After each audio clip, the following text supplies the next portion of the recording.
Okay, so good morning.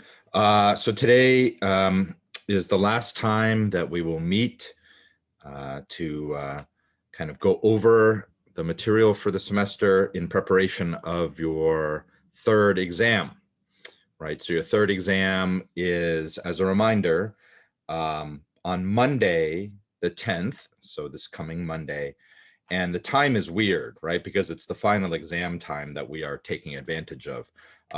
So we will meet at 9:45. All right, so 9:45 on Monday is when we will have our exam. Just take care of this here. Okay. So at that time, just go ahead, log in to Zoom, just like now when we're meeting for class. And then when the TIs, Alexis and Zoe and I can see all of you guys and you have your webcams active, then you can also open up Laulima, and then I'll let you know when you can start the exam.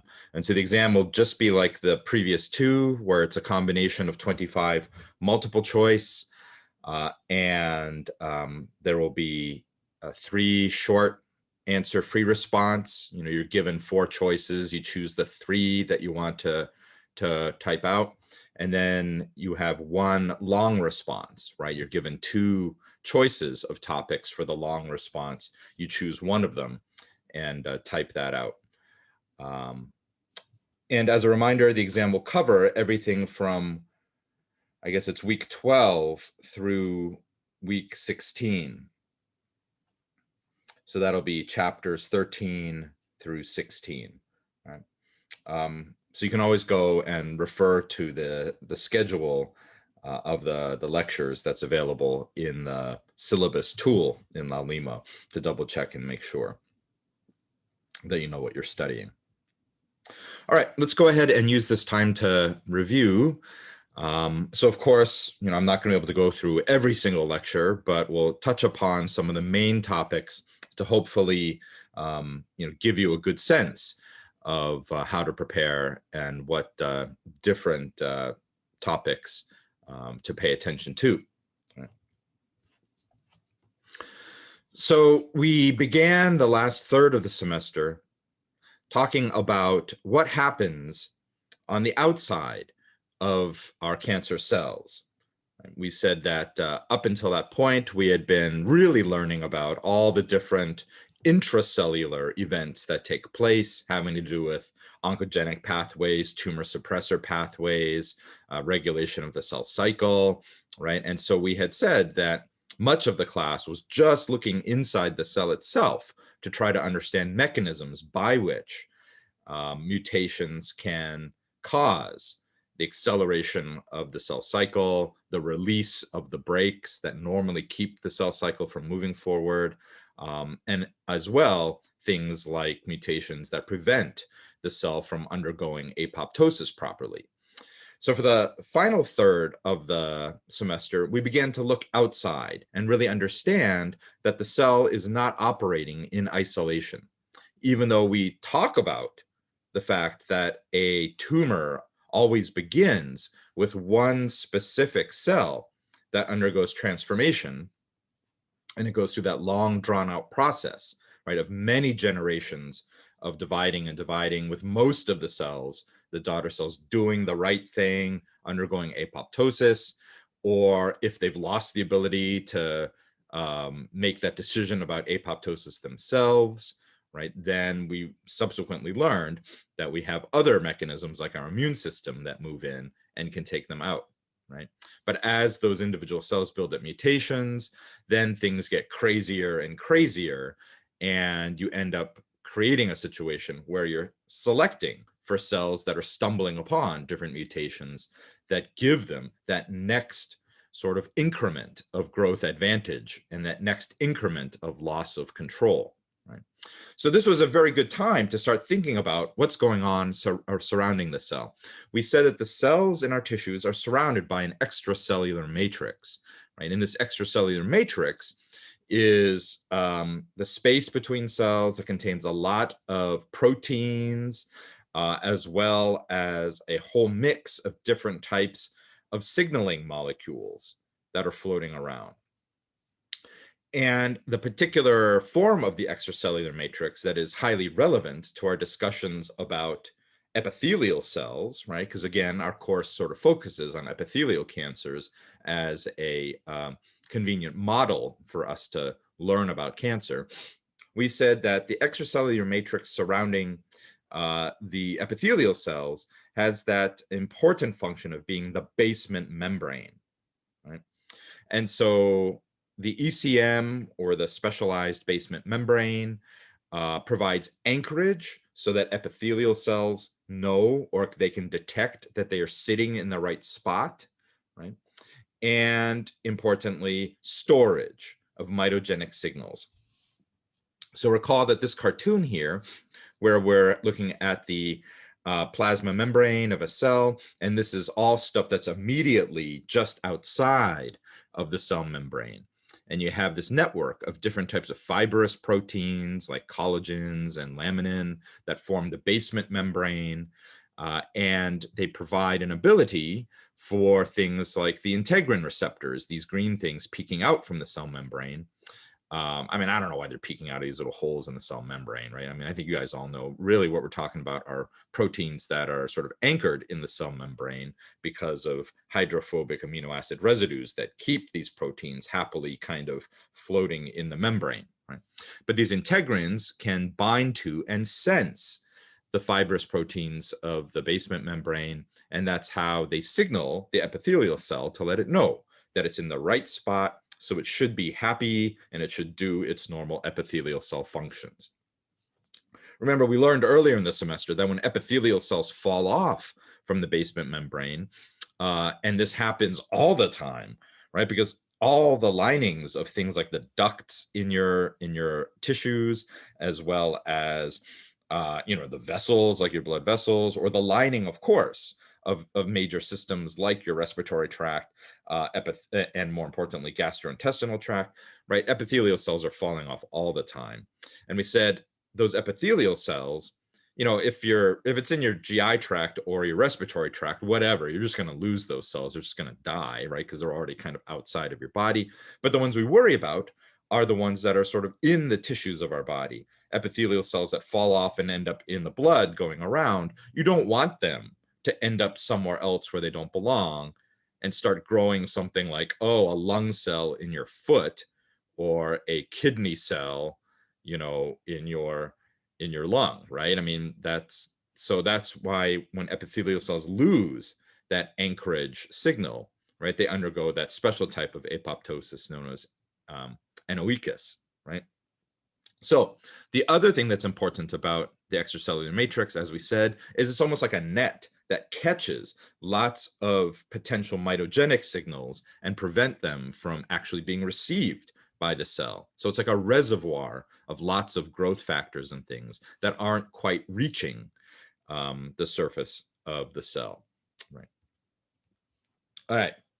So one of the most important types of events that we discussed that involve the immediate surroundings of a cancer cell are the ability of that cell to trigger the wound healing response in the surrounding stroma, right? Remember, the stroma, or mesenchyma, is the surrounding tissue that supports things like our epithelial cells.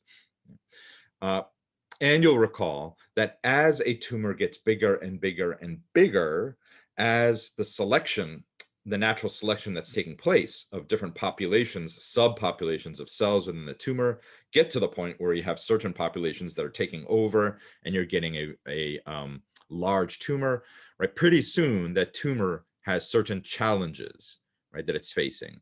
Things like a lack of vasculature, so that the cells that are in the middle of the tumor are getting farther and farther away from the closest capillaries that are providing things like oxygen and nutrients. That's why we said that large tumors, oftentimes the middle parts of them are necrotic, right? So the tissue has died and it's really nasty and gross. Right? Also, the tumor is confined by things like the basement membrane, so that it cannot physically kind of the cells cannot physically spread. Okay? So we learned that eventually, in order for a large tumor to really become malignant and cancerous, right, it has to trigger changes in the stroma to make that stroma reactive, right? And that's like the analogy I said of the rebellious teenager, right, who really, is getting really annoyed by home life, right? Her parents, she thinks that her parents are always, out to make her life miserable, or he, right? I shouldn't say that it's just always like, girl teenagers, right? Because I'm certainly seeing it in both of my kids now, boy and girl. But anyhow, right? And we said that up until that point, the cancer cell is still entirely dependent on the stroma to provide it with the type of support that it needs.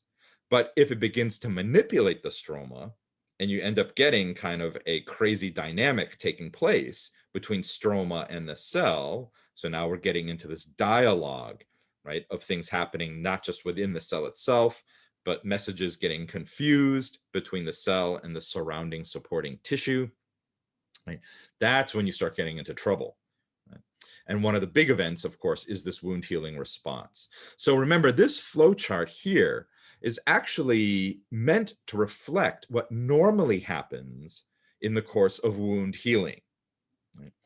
And by studying this and realizing that these same types of events can happen as cancer cells begin to manipulate the stroma, that is a big part of our understanding of why these events can start taking place very quickly, right? After many years of the tumor growing and reaching this point where it's having sort of these challenges and it can't really grow that much bigger, and parts of it are becoming necrotic and gross, right? Once it triggers these wound healing responses, then things really take off. Why? Because evolutionarily, these wound healing programs are designed to be things that happen really fast. They have to happen really fast because normally they're meant to save your life if you like cut your arm or something like that, right? And you don't have hours and days for your tissue to kind of figure out what it should be doing, because otherwise you're just going to like bleed out, right? So remember, go over this chart, talk through it. Do these things make sense to you? For example, the cancer cells, we've learned the tumors inside the cancer cells, the vasculature tends to be very leaky. The capillaries are really messy. Remember, they're very disorganized. They don't have good structure. They're much larger than normal capillaries. Right? And they're leaky so that you actually get blood leaking out. So that, again, looks a lot like having a wound, right? So the damage to the vasculature recruits things like platelets, right? And the platelets, many of them start releasing things like platelet-derived growth factor or TGF-beta, things that are meant to start the process of encouraging the surrounding tissue to remodel, right? This will recruit things like macrophages. And many of these macrophages start doing their job, thinking it's a wound, right? They're going to start to try to digest away much of the stromal tissue that presumably is damaged, right? That's how they kind of think it's happening, what's happening there. And so they'll release things like matrix metalloproteinases that go ahead and eat away or dissolve the extracellular matrix, including the basement membrane, right? And suddenly, what do we have? All those growth factors that were maybe caught up in the net of the fibers in the basement membrane, they're suddenly released. So now these cancer cells, oh boy, they get a big dose now of mitogenic growth signals, right? And over here, we also end up having cells that are recruited that are the precursors of endothelial cells, because again, in a normal wound situation, you want to start building new capillaries to replace the ones that were damaged. Right? So things like the expression of vascular endothelial growth factor, or VEGF, by things like the macrophages or the newly formed remodeling stromal cells, or even the cancer cells themselves, right? Because after all, expression of VEGF is just activating a gene, the VEGF gene, that maybe previously was kept turned off in these cells, right? So random mutations may preferentially activate those. And we said the cells themselves, the epithelial cells, then undergo, as part of this, this epithelial to mesenchymal transition, or EMT, right? So they begin to lose interest in being epithelial-like. They're becoming more happy being mesenchymal-like, which supports their ability now to begin to wander away from the original in situ tumor and start going through the surrounding stroma, right? Scary stuff.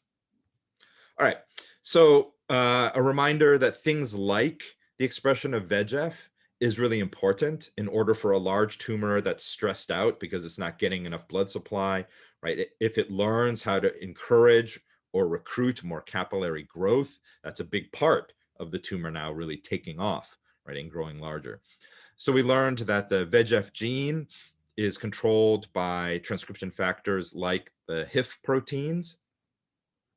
So HIF-1A, you'll recall, under normal oxygen conditions, in other words, if the normal healthy tissues of your body are getting enough oxygen, then they don't want to encourage more capillary growth, right? That's one way that the capillary growth is kept in check or limited, right? So your capillaries don't just go crazy and grow all over the place. So normally that's because in the presence of high levels of oxygen, the HIF-1 is modified by this hydroxylase enzyme, and that form of the HIF-1 is then targeted by VHL, right? That very important tumor suppressor factor, tumor suppressor protein, and then ubiquitinates or ubiquitinates the HIF-1 and causes it to be degraded, right? Another wonderful example of one of these proteins where our body is constantly making it, but then it's constantly turning it over or destroying it so that it can't do its function, right? Just like things like beta-catenin. And we said, why would we evolve to sort of handle protein production like this, right? Because in a moment's notice, if you need it, you want to have this protein around and already available, right? You cannot afford necessarily to wait many hours for levels of HIF-1 to build up again if you have to go back to the gene itself and express HIF-1, right? So you make lots of it, but you go ahead and destroy lots of it, right? So that if you really need it, you just don't destroy it. Right? So under hypoxic conditions, like a stressed out cancer cell and a large tumor, the HIF-1 won't be targeted by the hydroxylase, and as a result, it's allowed to go ahead, go into the nucleus and turn on genes like VEGF, right? And the VEGF will then stimulate capillary growth. So this is I like this image a lot, right? Because it's a really nice illustration, clear as day, of a tumor that's growing. Maybe at this point, this tumor is only maybe a few thousand cells large, right? So maybe it's still potentially too small to even be detected during a clinical visit.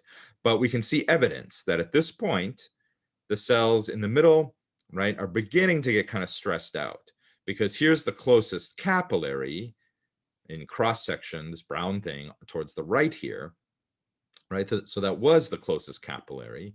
Well, actually, no, maybe there are several capillaries close by, because this one here too, right? These are capillaries as well. But the point is that the cells in the middle of this tumor are getting a bit too far away from the capillary, right? And as a result, they're beginning to get stressed out, cut off from their oxygen supply. And in this case, you can see that maybe these cells, through random mutations, have activated VEGF.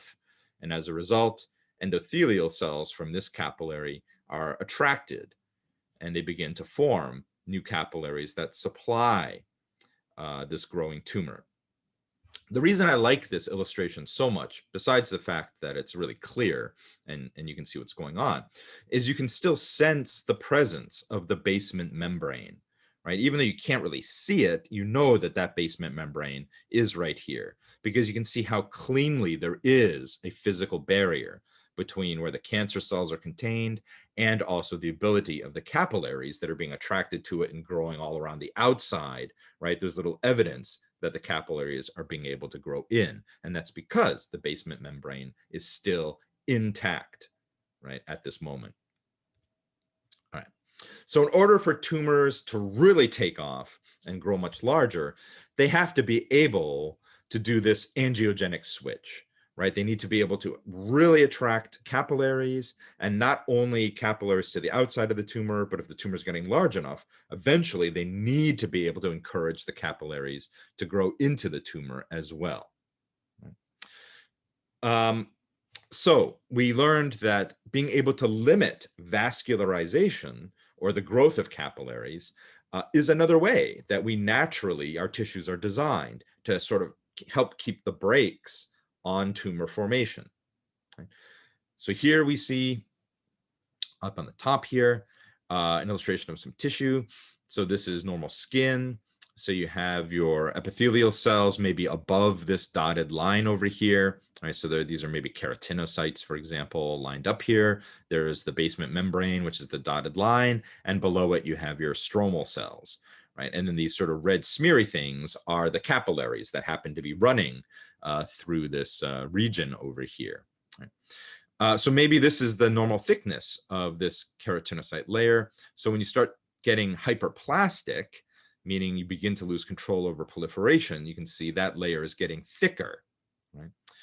And maybe there's some suggestion or hint that there's more capillaries now that are growing here, but I think you would agree that it doesn't look like super, super crazy yet, right?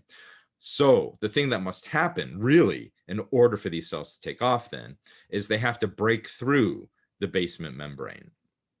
And what you see here, you can see the dotted line now is becoming less sort of well defined as a boundary, right? And that's now allowing for things like not only mitogenic signals that were stuck on the outside of the basement membrane to now get in and get to the cancer cells, giving them a big boost in their growth, but importantly, what? The VEGF signals that the cancer cells have been making due to mutations can now get out past the basement membrane, and they really start reaching things like the endothelial cells in the stroma. And now in this third image, there's no denying the fact that the capillary growth is now going kind of crazy here, right? So the angiogenic switch is a huge part of a large tumor really starting to become malignant. So we discussed this whole process of malignancy leading to metastases as the invasion metastases cascade, right? The 7 sort of step process that begins with the primary tumor learning how to do that angiogenic switch so that it receives now a sufficient blood supply in order for the cells to really begin to proliferate and the tumor getting larger. Part of that eventually is the dissolving of the basement membrane and the EMT, right, the epithelial mesenchymal transition that takes place that allows these blue carcinoma cells now to be happy wandering through the yellow stromal cells, right? And eventually they're going to press up against a nearby capillary, right?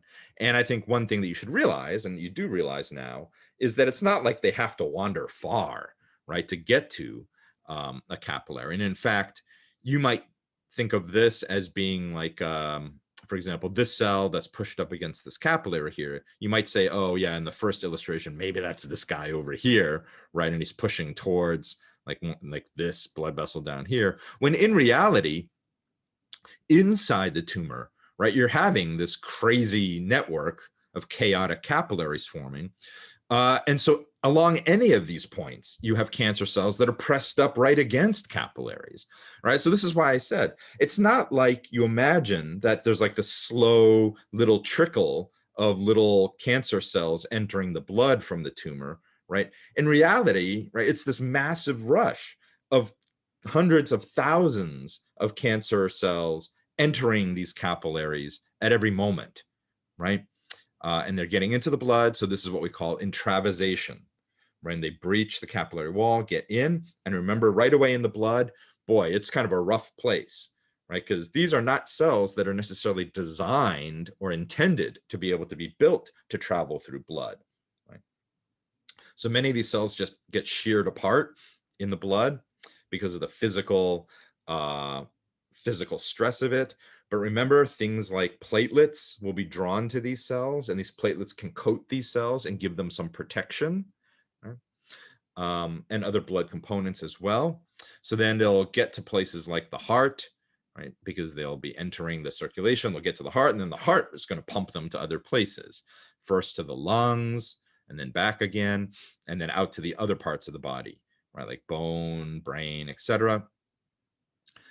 Remember that many of these clumps of circulating tumor cells, or CTCs, will end up getting stuck or wedged in other capillaries as they're randomly going through the blood. And every time there's a fork in the blood vessel, randomly they go left, right, the next time left, right, all the way down to teeny tiny capillaries. And then they're going to get stuck there, right?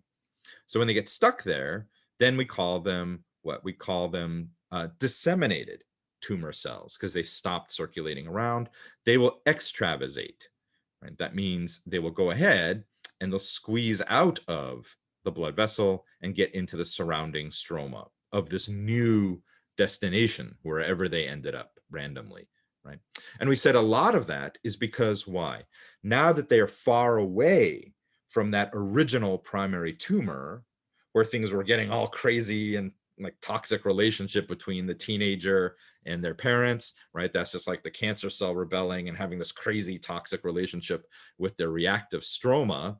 And the reactive stroma, in many ways, was the thing that kind of chased these cancer cells out of the primary tumor, right? By encouraging them to undergo EMT and get into the capillaries. Now that the tumor cells are far away from that reactive stroma, they kind of like chill out, right? Because now they're not receiving confusing messages anymore. What do they want to do? They kind of want something comfortable, something that they're used to. They want to attach to a basement membrane again, right? And that's part of this extravasation process. And then they end up in new stroma. But what we've learned, right, of course, is that this new stroma is not necessarily, right, the right kind of home for this particular type of cancer cell, right? Depending on what the original cell was and what the original starting tissue was, right? It might not be a good match with the stroma where it ended up. So a lot of times they just end up as micrometastases. They end up in the new stromal environment. They maybe divide a few more times, but it's just not the right stromal environment, right? So they just kind of sit there indefinitely. That's why I taught you guys it's scary, because by the time a patient presents with, let's say, advanced breast cancer with a tumor in the breast, right, it's quite possible that that individual, she may already have tens of thousands of micrometastases spread out through her body already, right? But the point is that the majority of those, right, will remain as micrometastases because they did not end up in the suitable environment for them to grow. For that small subset that did end up in a suitable stromal environment, that's when they may become a macrometastases, right? And that's when, in late stage cancer, we're able to detect in the clinic that it has spread and formed tumors in other places like lymph nodes, bone marrow, etc. So remember the seed and soil hypothesis, right? That's what this is about. Many of these disseminated tumor cells survive as micrometastases, but they do not end up flourishing in new tissues, right? Because the new environments that they ended up in are just not suitable for the way that they are kind of wired up, depending upon what kind of normal cell they came from and what intracellular pathways that particular type of original normal cell, right, depends heavily on in order to continue functioning. So the emergence of macrotumor metastases then is a rare subset of these DTCs. But I say that, kind of in relative terms, right? Because if you're talking about tens of thousands of micrometastases, rare, even if you're talking about what, 1 in 1,000 end up somewhere, right? You say that's pretty rare, but if you have 10,000 of them, that means what? You end up still with a lot of potential for macrometastases to form. Right. This is just a reminder that EMT is an important part of the tumor becoming malignant and becoming cancerous and invasive as a carcinoma. But just as important is that following dissemination throughout the body, these cells undergo the reverse, right? MET, or mesenchymal back to endothelial transition. And that is also a crucial step if you're going to end up having a macrometastases elsewhere in the body's tissues. All right, so then we began to shift gears and take a closer look at the role of our immune system. Right? We had already learned, like I said earlier in today's review, that even though our primary line of defense against cancer are the transforming cells themselves doing the right thing and detecting that there's something wrong with themselves that they can't fix, right? And that's the important job of tumor suppressor proteins like p53, right? Our first line of defense is that those cells should intrinsically activate their own apoptotic pathway, right, through p53 and utilizing things like cytochrome C being released from the mitochondria. And that's kind of amazing when you think about it, because hopefully all of you realize that every single day, right, you have hundreds upon hundreds of thousands of cells in your body that are going down the pathway of transforming due to mutations, right? You know, when we had that slide that was kind of making fun of sunburn. Well, I wasn't making fun of sunburn, but I had a funny picture of some loser who was really badly sunburned. I mean, remember, I taught you that the very fact that we tan at all, right, is already an indication of genomic damage. So when we're laying out in the sun at the beach, or forget about even laying out in the sun, just walking around in the sun, the fact that we get some nice color in our skin from the melanin being released from the melanocytes, right? That happens because the keratinocytes are sensing their genomes are being damaged, right? And they're asking for the help from the melanocytes to give them melanin so they can load up, right? So if you think about that, the very fact that you get a nice tan, I mean, that's like millions of cells that are experiencing genomic damage, right? And most of them will be able to fix that damage through things like different DNA repair enzymes that can detect things like the pyrimidine bridges that take place from UV light. But among those, right, there will be some where the damage is too great, and those will undergo apoptosis. That's why we sunburn, right? So the sunburn is the result of millions upon millions of cells doing the right thing and triggering apoptosis. So they just die off so that you, as the entire person, the entire body, are spared cancer, right? But it's scary to think about, because if you have millions upon millions of cells that are dying off because that's what they should do, it doesn't take a big stretch of imagination to imagine there's going to be a few that don't actually go through with doing the apoptosis, right? And they stick around with their highly damaged genomes. Right? So if that's the case, it's then up to our immune system to detect those cells and get rid of them by telling them, right? Yeah, you should have undergone apoptosis. You did not do it intrinsically, so we're going to make you do it extrinsically, right? Through things like Fas ligand, fast death receptor, or through things like other types of cytotoxic messages that are used by lymphocytes, like T cells, for example, to tell a target cell to undergo apoptosis.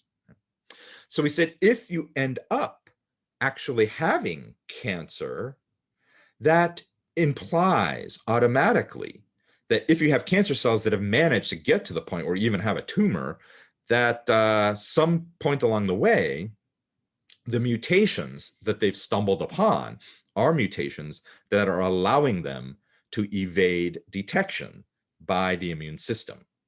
Right?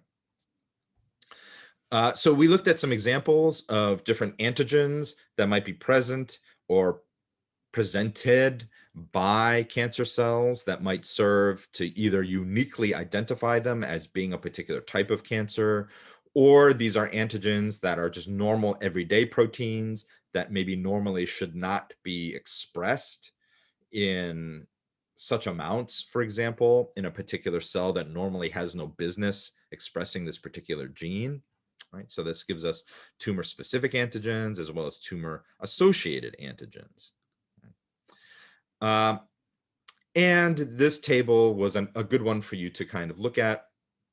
not because you should memorize it, but it's a nice reminder that these are many ways that mutations in cancer cells can result in the immune system failing to detect them. Right?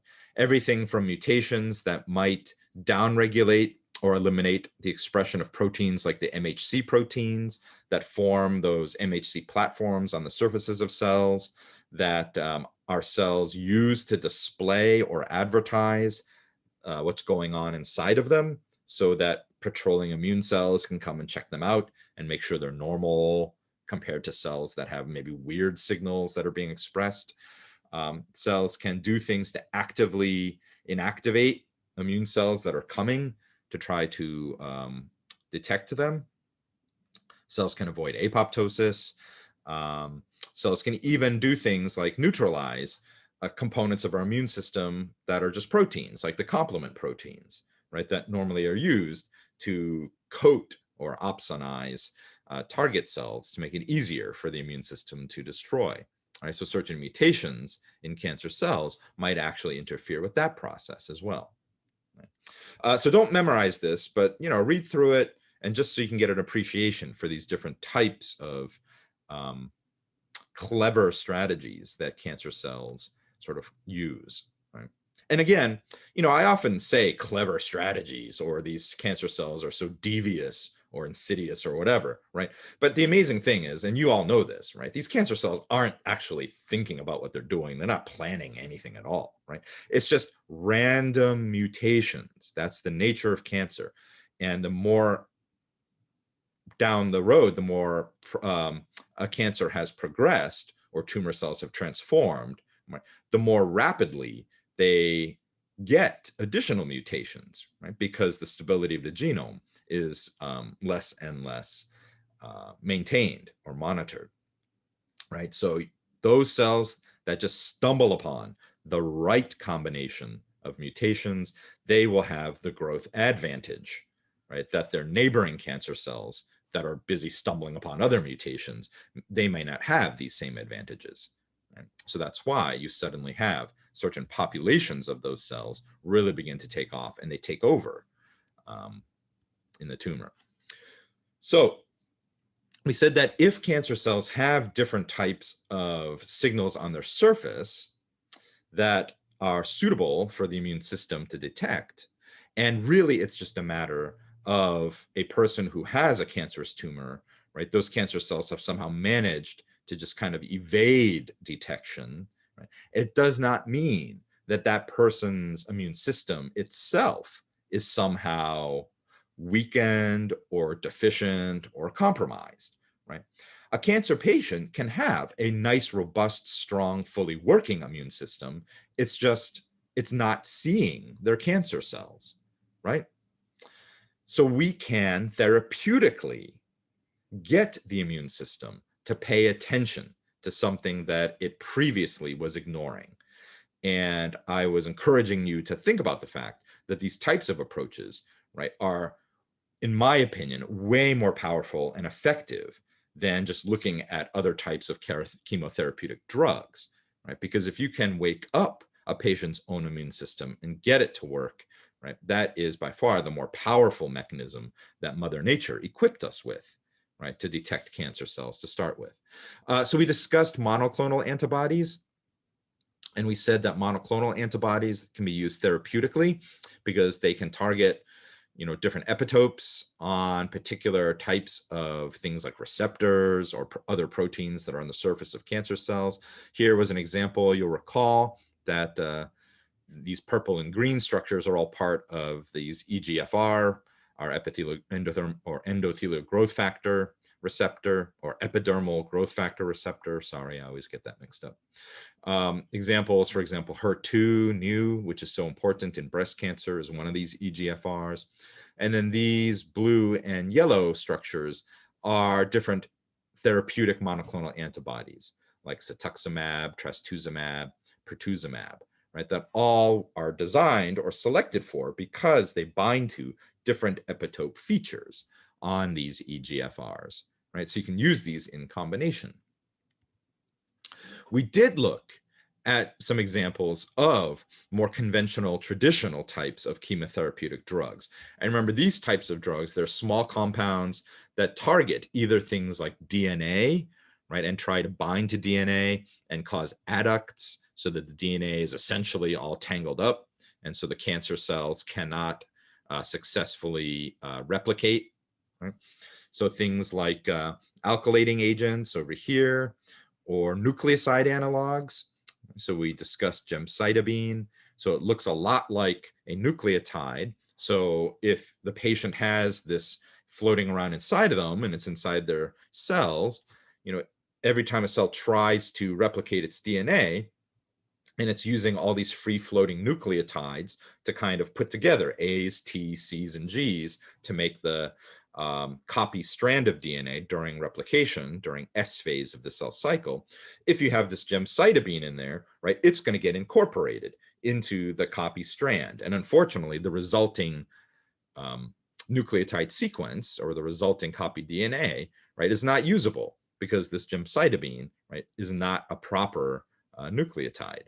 Right? We also looked at platinum-based drugs like cisplatin or carboplatin, which again integrate into the DNA and cause the DNA to be malformed because it's causing all these cross-links between different nucleotides, right? And then as a result, the DNA is not usable.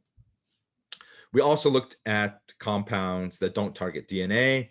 Some compounds target sort of general function proteins in the cell, like proteins that are involved in unraveling DNA during replication, like the topoisomerases, right? So certain drugs are topoisomerase inhibitors or proteasome inhibitors that prevent the recycling bin of the cell, the proteasome, from being able to successfully function. And we looked at a couple examples of molecules that target things like microtubules. So our discussion of Taxol and vincristine, right? Those are examples of drugs that target microtubules and prevent microtubules from being able to properly form things like the spindle fibers during mitosis. So the common theme with all of these more conventional, traditional compound drugs is that they don't have specificity, right? They cannot distinguish or discriminate between what is a cancer cell that you want to mess up and kill versus a normal healthy body cell that's going to also get messed up and killed because of these very same mechanisms that are preventing things like the DNA from being used properly, or preventing things from DNA replication from successfully happening, or preventing things from mitosis happening. And so that's why I said it's important to realize, right, that these conventional chemotherapeutic drugs are very kind of, what's the term that I use? I said they're very barbaric in a way, right? That even though we think we're so advanced and we have these drugs and this is what we use in the clinic, the truth is these are just poisons, right? These are just poisons. And I said, you are essentially playing a game of chicken, right? You're giving the patient enough of this poison that hopefully the rapidly proliferating cells in their body get hit the hardest, things like the cancer cells, but unfortunately also cells like the GI tract cells, the hair follicle cells, right?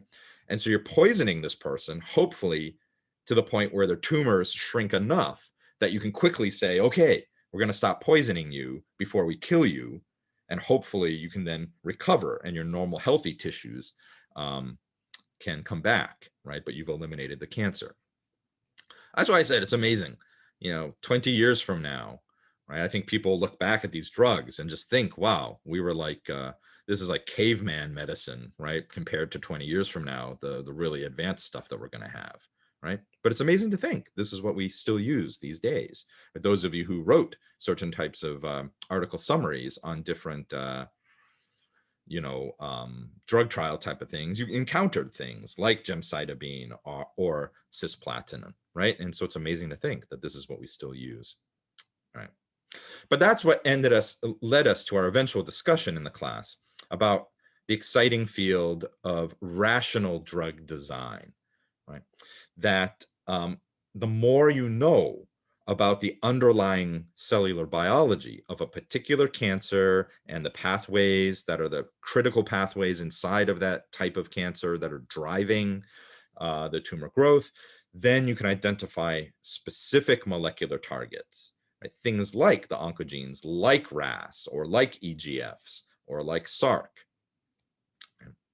But then it becomes the challenge of how are you going to identify drugs that can specifically target a molecule, right? And have that correct balance of being specific enough and not having lots of off-target effects. Because as we learned, a lot of times, any of these candidate targets in an important pathway, they tend to be things like kinases or other enzymes. And the thing that you end up targeting on them is the actual catalytic site, right? A catalytic site that does not look a whole lot different than other members of that protein's family that might be involved in other critical cell functions. So if you design a drug that targets enzyme A, there's a very good chance that it's also going to target enzymes B, C, D, E, F, G, etc., that are part of that same enzyme family. Right? So we did learn about the process of drug design. And I shared with you some of my own work that hopefully really gave you a nice real world example of how we do this. We said that an important consideration and limitation of how we currently do drug testing and drug evaluation in the lab is that even though we would love to always do experiments on primary cells are cells that are taken directly from the in vivo environment, right? Because we said that if we can take these cells, for example, and inject them into mice directly to sort of grow new tumors that we can then do animal tests of the drugs on, that would be the best situation because those primary cells will still develop into a tumor that looks a lot like the original tumor in a human body.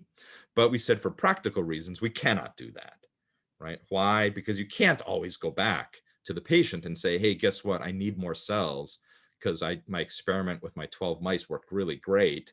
And so I need another 12 mice. So I need to kind of open you up again, right? No, right? So that's why we have to go through this intermediate cell line step where we take those primary cells and, or maybe not us directly, but we use cell lines that originally came from primary cells, maybe many years ago, that were established as cell lines.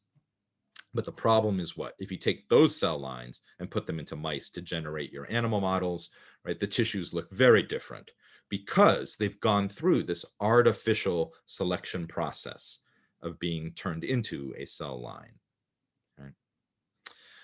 Right? Okay. So that's it. So we'll go ahead and stop there today for a review.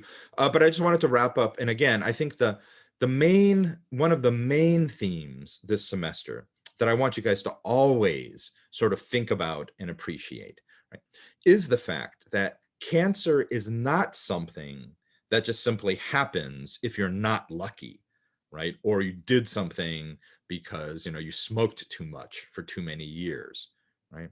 Cancer is a constant threat that is with us, right?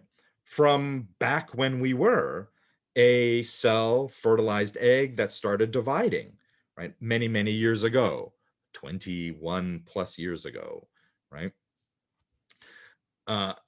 Because cancer is just simply an inherent part or an inherent challenge of limiting how the cells in our body properly divide.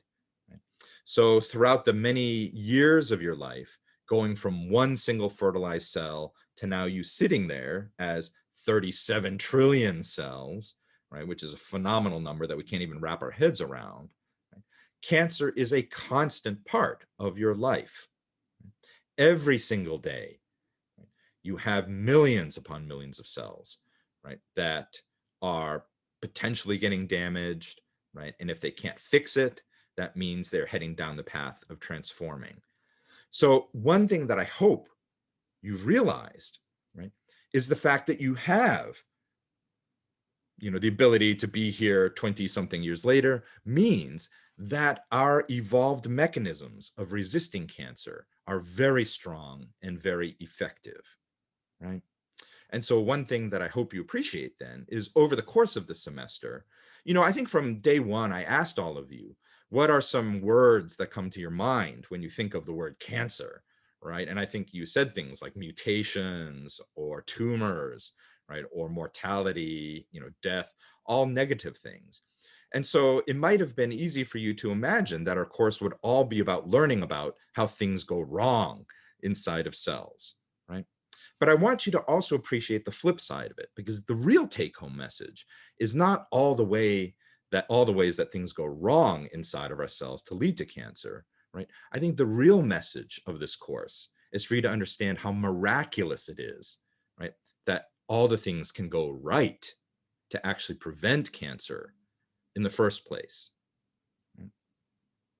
So each and every one of us, you think about those orchestras that represent your cells and how those orchestras are the product of hundreds of millions of years of evolution. They play the right music, they're conducted or led properly, right? So that you can maintain your health. And it's a good thing we don't have to think about that, right? Because it's just built into us that that's how it is. But the one thing I also want you to think about is as those orchestras in your cells are playing right now, right? The music that they are playing, right, is not a finished score, right? That's music that's still being written by evolution, right? And so that, I think, is a really wonderful thing to think about, because it makes you wonder about, as human beings, as a species, as we continue to evolve, right, what additional mechanisms will we develop to help us actually prevent cancer now that we are living longer, right, beyond originally what Mother Nature designed us to, right, and how those types of changes in lifestyles and survival through the next 100 or so generations of human beings as a species will lead to changes in how we deal with cancer. All right. Okay, so I'll go ahead and stop there.